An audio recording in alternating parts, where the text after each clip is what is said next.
Welcome to Hot Takes by H&H, where we discuss trends and topics that professional photographers are dealing with the industry.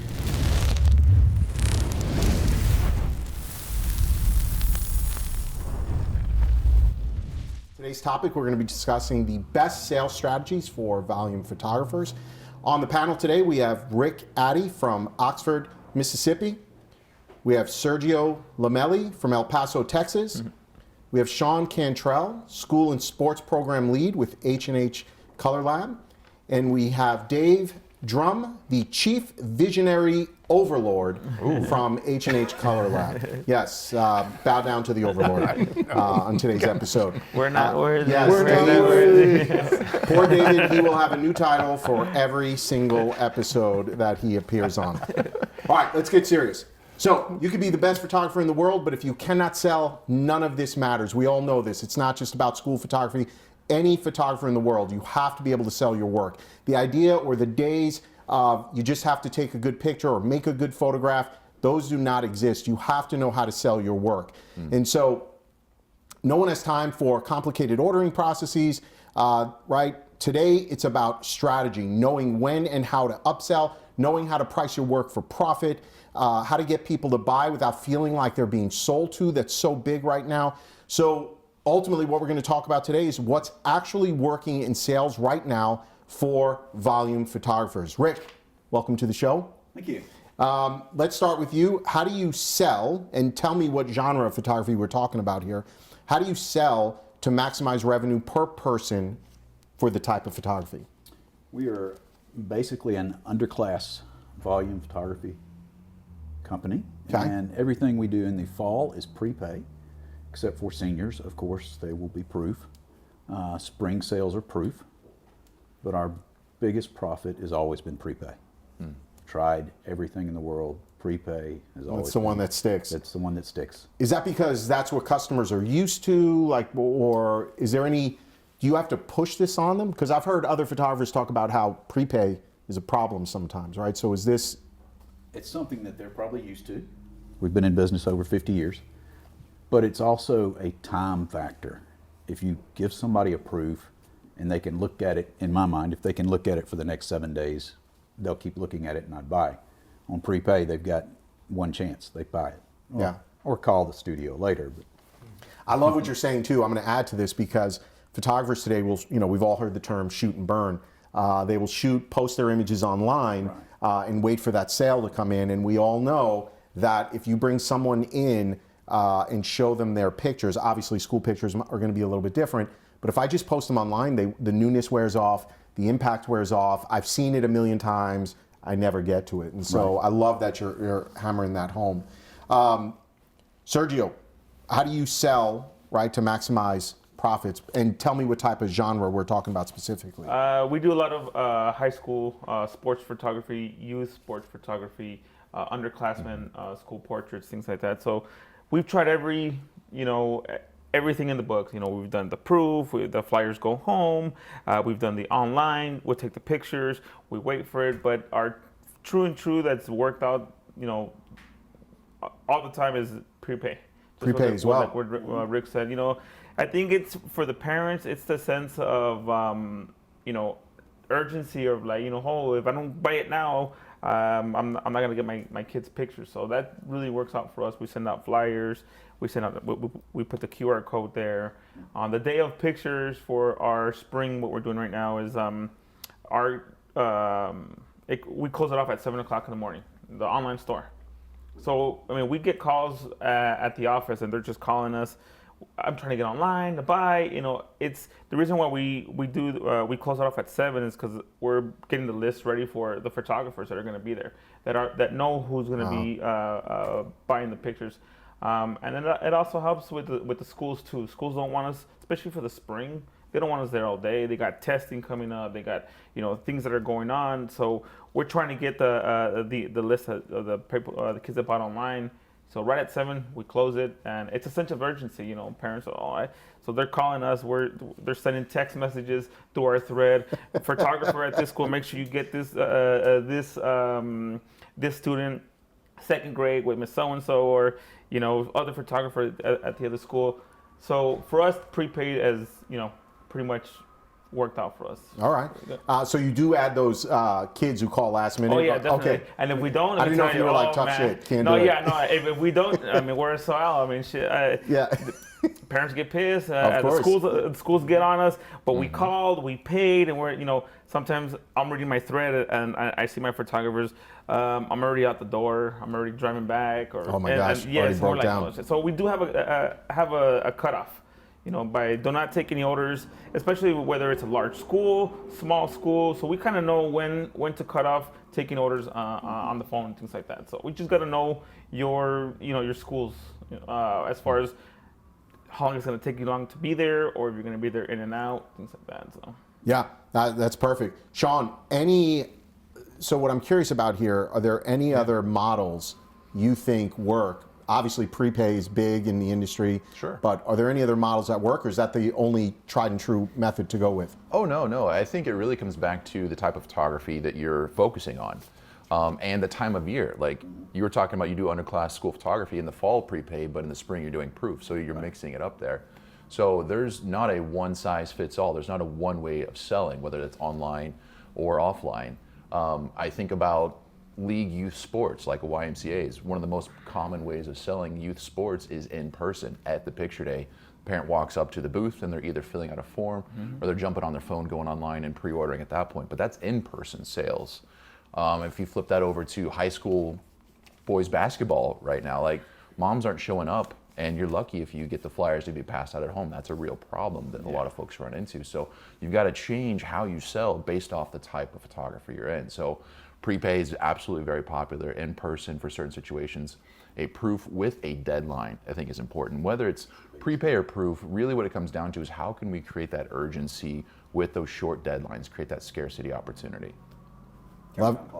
Yeah, I love it. Dave, any thoughts on this? Yeah, I think big picture for the industry, something that I think we could do better is when we talk about how to sell, we need to talk about the type of photography and the situation with that school or that organization. There are some schools that say, I'm not going to pass out flyers. So you have to decide how you're going to do business. Does that mean you're doing only online prepay or online proof? But we link sometimes things together that don't belong together. Like the coach didn't pass out flyers, therefore I need to sell via an image gallery. Well, you have those same tools for marketing and communication are available for prepay as they are for an image gallery or a proof gallery. And some trends that we see is certainly high school seniors, selling via an image gallery is expected by mom. Right. And for preschools, same thing. They want to see those images. It's multiple poses, and a lot of times, mom and dad are buying multiple poses for the seniors and from the preschools. Dance is yet something different. Dance and gymnastics are similar.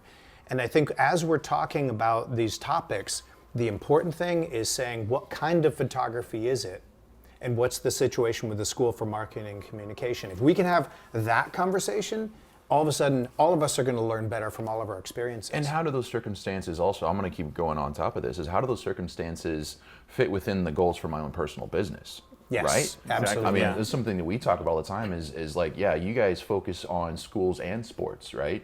And so you started off with sports, and then you wanted to add on schools, but you had to do it in a way that you couldn't take away from your sports resources. Oh, so yeah, definitely. what are your personal goals for your business at that period of time? And knowing that may change down the road will influence how you want to sell so that you're maximizing your time without minimizing your post-production workflow. And one of the ways that plays out in real world is someone may major in underclass schools. Yeah.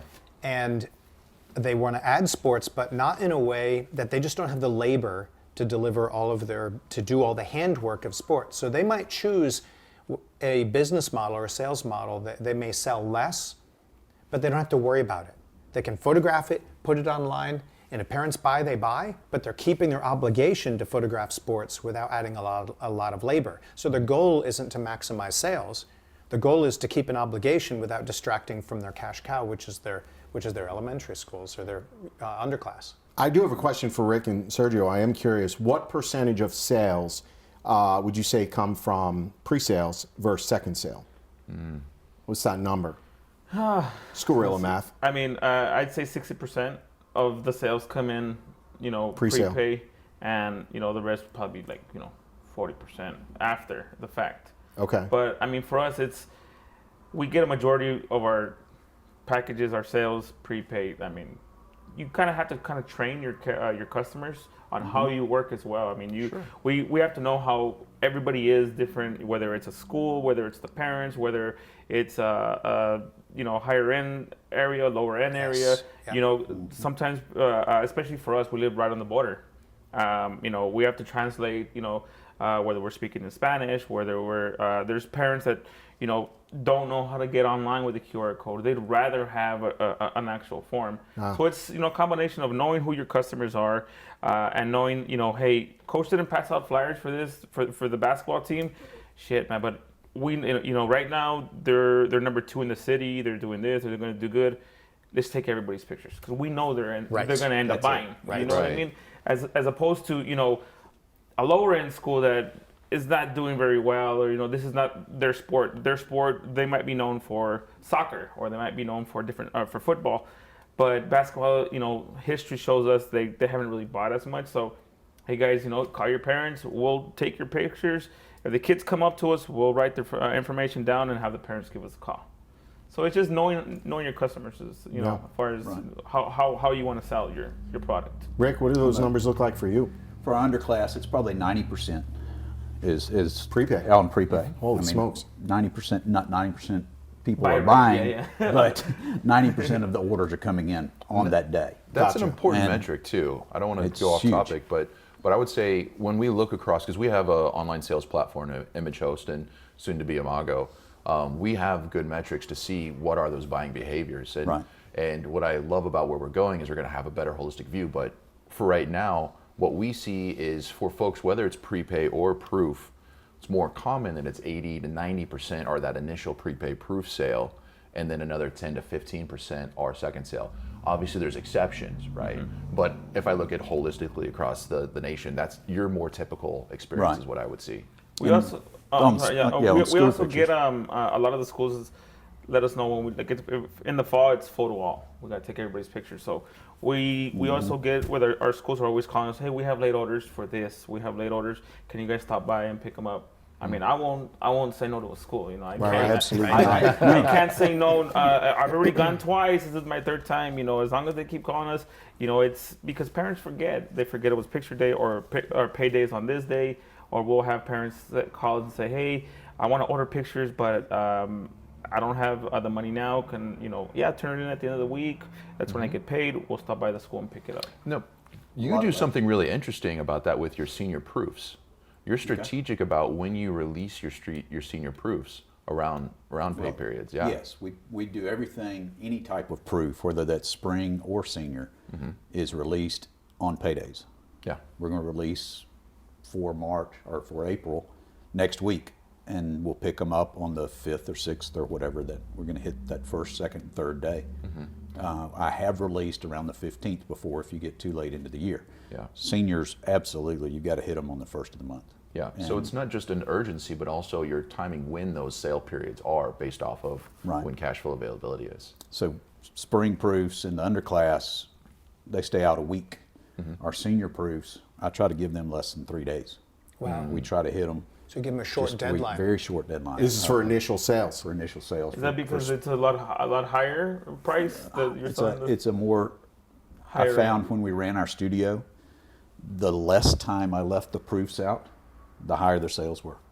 And I mean, I would get it down to 2 days if I could figure that out. It's got to When be we're a sense in of the studio. urgency. It's got to be. I think that's so critical. Again, any genre of photography, the longer they sit out there, we talked about this in the opening, the longer it sits out there, it's just the newness wears off. And I think there's a huge missed part of the conversation, missed opportunity, when one of the trends right now is literally to post the images online, and they're available for the entire school year with no deadline. No, that's and we crazy. think it's a massive miss because the number one driver of action is a deadline. Yeah. And the other thing it does is it spreads out cash flow.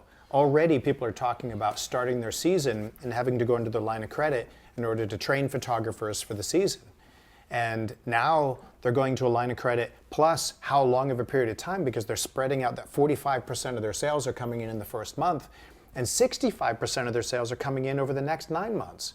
To me, that's crazy. Like the time value of money, the cash flow for your business, going into your line of credit, all kinds of things get less healthy when you do that. And parents in general, kids. I mean, you look at kids, the way they're growing and maturing. Like great point. 6 months later, they change. Yeah, they change. So like, no, I'll just wait for the next picture, year's. right, and stuff like that. So, but Sergio, I want to ask you, how long do you keep initial sales open? For just depends on what event we're doing, right? So we're doing, let's say it's the fall. We'll keep it open a week after the photo shoot. You know, that gives us enough time to pick up late orders at the school. By the time we're done, you know, inputting all the information, getting the packages ready to be sent out, cropping. You know, okay, we download our online, we input those, we download our late orders. So we keep it in about a week and a half after photos. Okay. What are you seeing? You have access to all the data, right? So what's the average? What's the industry average? It goes back to the type of photography. But if we were to overgeneralize, I would say for fall underclass, let's just take that, a prepay sale, folks are typically passing out flyers or they're starting the prepay marketing about 7 to 10 days before picture day. And they'll continue that up until, if they're photographing everybody, the day of picture day or a day or two after picture day. So they're still having the ability to collect those orders, and with the systems that they're using, if they're using the H&H systems, because that's what I'm aware of, is that they're still receiving orders as they're working up the job to send it off to the lab. They can handle those, oh, I just forgot, my kid left the envelope in the backpack, or I got paid last night, so now I can order. So you can still say yes while holding those deadlines by now being able to show grace to those folks. And how would you say, Shawn, what's the patterns that you're seeing when people decide to sell via an image gallery? How long are people posting those images and providing a deadline there? Yeah, I would say let's take a spring school proof sale. That one typically, you have to look at when spring break is, because that can kind of disrupt a few things. But let's take that off to the side for a second. With proof sale, typically what they're trying to cover is 10 to 14 days. They're trying to hit 2 Fridays for that same idea of how can I make sure I'm hitting one of those pay period opportunities. Good. So along these lines, Shawn, I'm going to come back to you on this. Yeah. What is one sales mistake what's the biggest sales mistake you see, right, from an H&H perspective with our customers that's costing the most money for studios? I got to pick one. Okay. The top one. The top one. The one that burns you the most. Making sales decisions based off of make the phone call stop. They're making sales decisions. They're deciding how to sell based off what's going to be the least amount of work for me, not what's going to be the best way to maximize this opportunity. If I got a school of 400 kids, the simplest thing I can do to make the phone calls stop and make the parents happy, and I'm using it that way, is to just post a gallery online and let it run for the year, and they can go up there and order when they want, and they don't have to worry about it. There's never a time where they can't order. And you're absolutely right. Parents will not be upset with that opportunity. Right. Well, it's the least friction. Yes. But it's probably the least profitable. Absolutely. Absolutely. Yeah. And so that's probably number one. Number two for me is the focus on the wrong. Shawn, I only gave you one. All right. Come back to me later. I don't know what's going on right now. No, I'm kidding you. Give us what's the second one? The second one is focusing on the wrong metrics. I love data. I'm a big data guy, so you can check out for a second if you want. But for me, the idea that you're focusing on your average sale is missing half the cookie.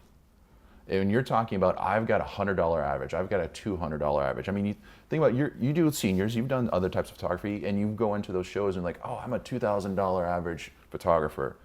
Dude, that's awesome. You only shot one senior. How many seniors did you shoot? Exactly, Right. exactly. So knowing that profitability is important in your business, you need to understand what is my revenue per person photographed compared to my cost per person photographed. So what's that metric, that single number that allows me to see total sales per person photographed? When they walk by the camera and I press that shutter, what is my return of investment on that? Can I add a number 3? Yeah, please.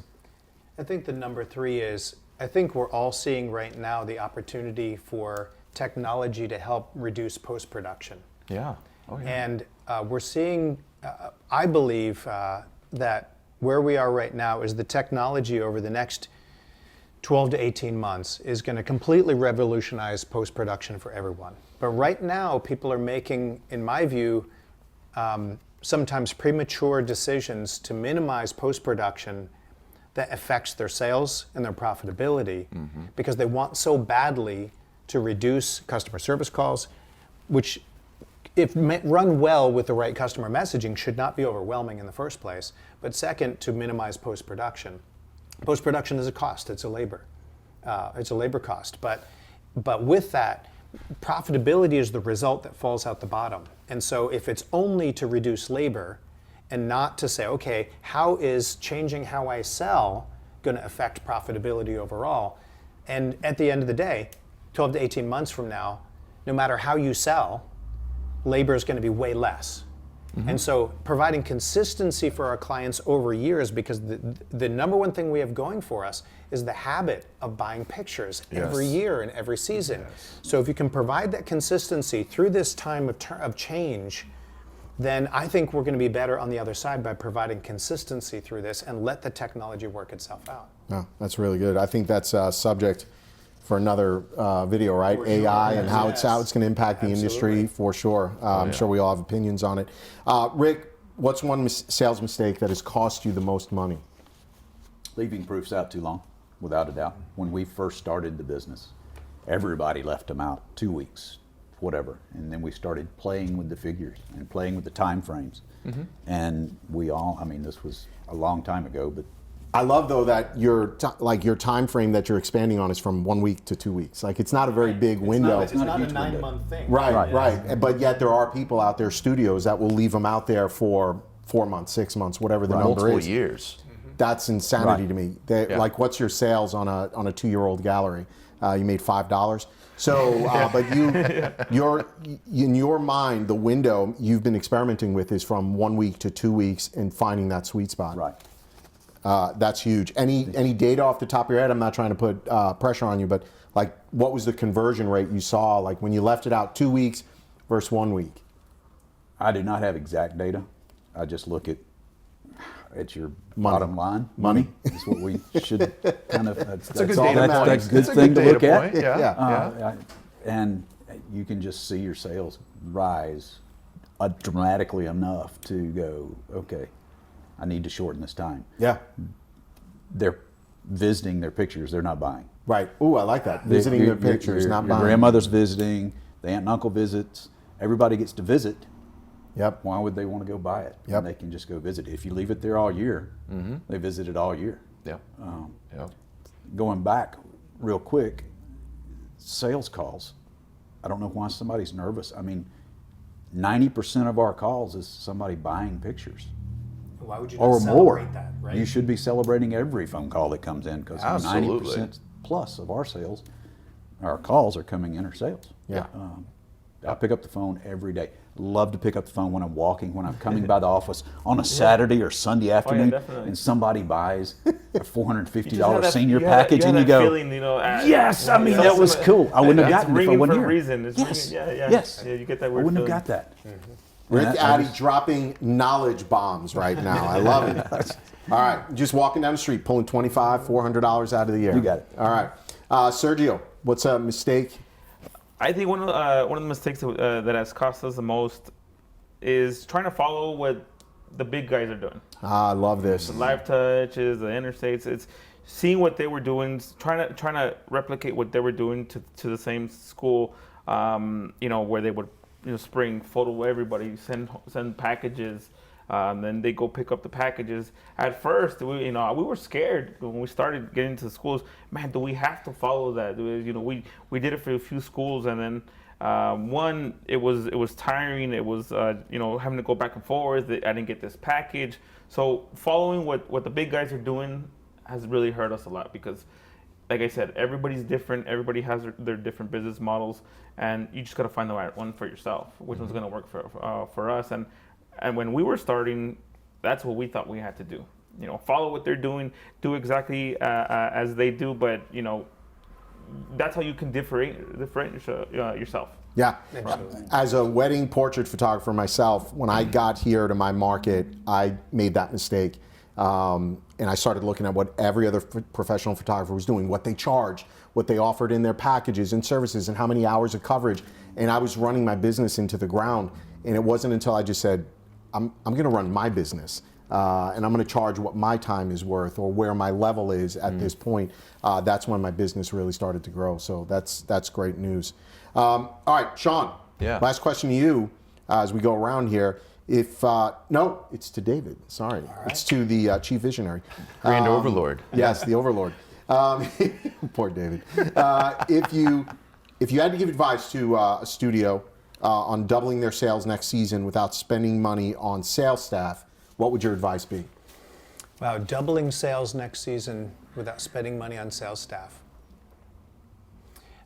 I would say two things really come to mind. Number one, the primary way that all of us get business is through referrals.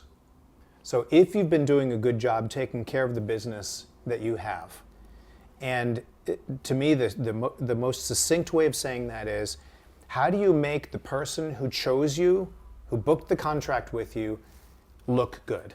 If you make them look good to their peers, they're going to recommend you to someone else. So that's not adding sales staff. That is caring for the business that you have today. And if you make the decision maker at the school or the sports league or dance school or whatever look good for choosing you, they're going to recommend business to you, and you haven't hired a salesperson. Yeah, so true. So that would be number one. I think the second one is paying attention to the details of communicating when picture day is. Yes. If you really think through, take the time in the slow lull time between the seasons to review how you're communicating about picture day to parents and to the school, there is thousands of dollars just in that activity right there. So you think that's a big miss for studios, is just poor communication? It is. I think we all get so busy during the season, but by the time the season's done and that freight train has stopped, you just want to check out for 2 months. And I get it. Yeah. But man, if you can carve out a couple of hours a week or a couple of hours in 1 week to just review how your automated communications is set up and the systems you use to communicate, there's thousands of dollars in that.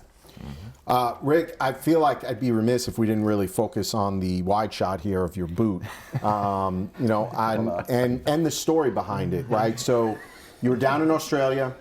There was a great white involved. You got it.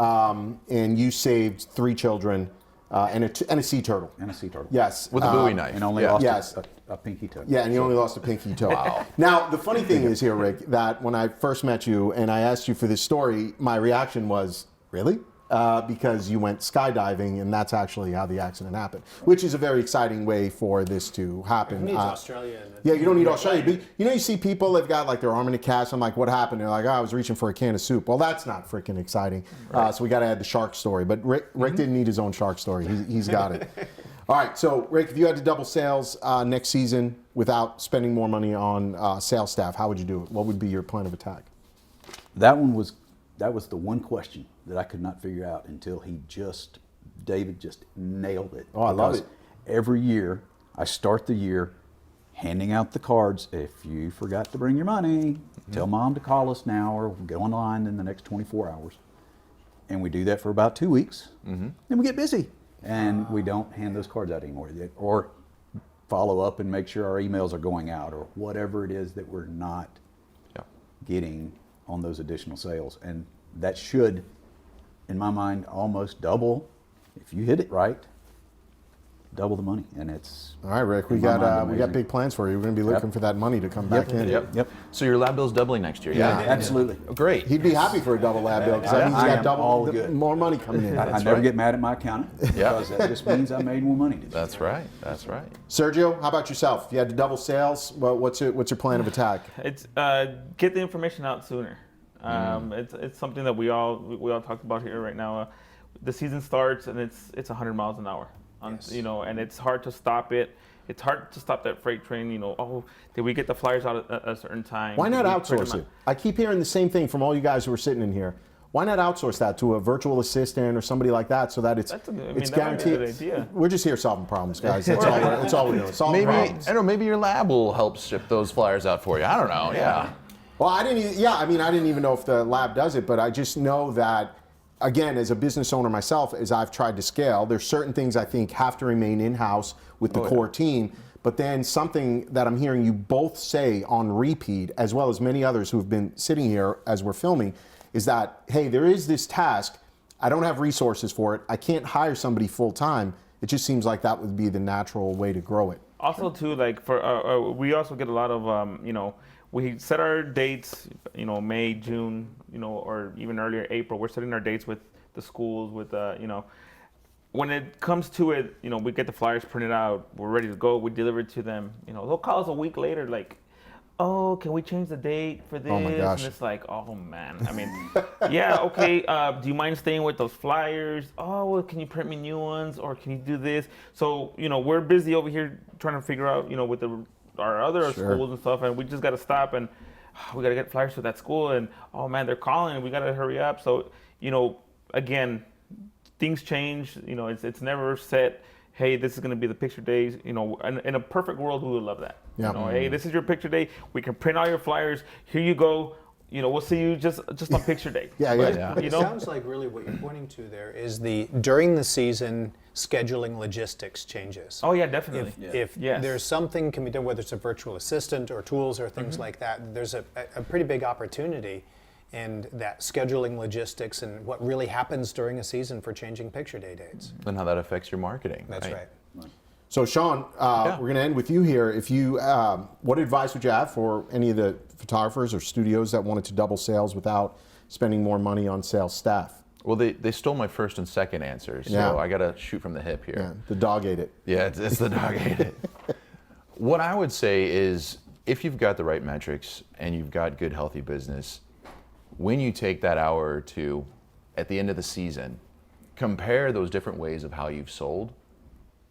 Maybe you've tried, your bread and butter is prepay plus second sale, and then maybe you got a few proof plus with a shorter deadline, or one you've got with a longer deadline. Like whatever those experiments are that you're trying, sit down and actually compare apples to apples on, is this actually successful?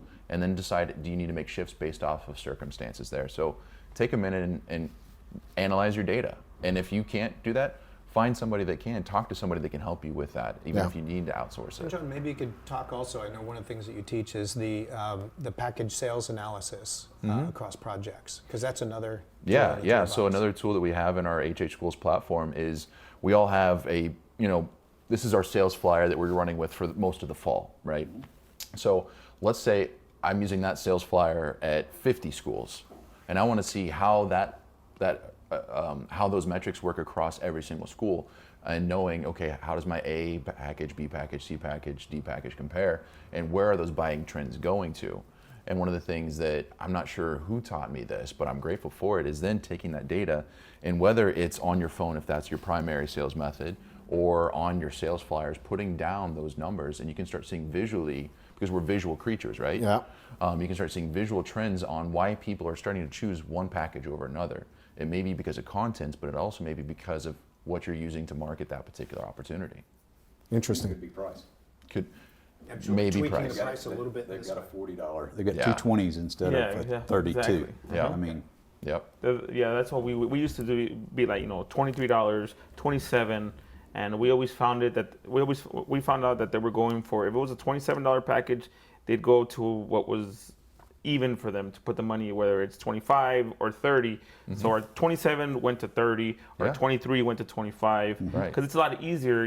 I don't have change. They forget about it. I'll try to get some change or whatnot, and then you get those parents that are calling. I put 25 and it was 23. Oh my gosh. Am I gonna get my $2? I'm Oh like, my oh my god! gosh. Can you stop by my office and pick them up? I mean, Right. yes. so yeah, No, that was just like putting the iPad out and just say, okay, thank you for your service. Give me your tip now. yeah, exactly. Starting at 22% tip. That's right. All right, well, that's it for today's show. Thank you, everybody. Thank you to our panelists for their knowledge and insight into this really good topic. I thought you guys had some great insight into all of it. And we'll see you in the next episode.